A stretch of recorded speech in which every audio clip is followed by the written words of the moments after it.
Welcome to our discussion on sheet metal fabrication for HVAC, brought to you by Malton Best. In this session, we will explore the importance, design components, material choices, and the intricate process of fabrication, along with its benefits and challenges in the HVAC industry. Sheet metal fabrication is pivotal in HVAC systems, creating durable and efficient ductwork essential for air distribution in buildings and homes.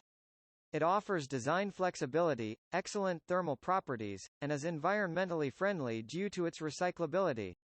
Designing components for HVAC is a meticulous process involving building assessment, computer-aided design, material selection, and considerations for insulation and noise reduction, aiming for long-term optimal performance and addressing various challenges such as cost-effectiveness and sustainability.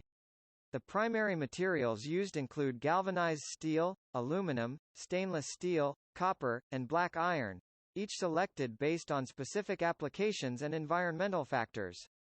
Proper insulation is crucial to prevent heat loss and condensation.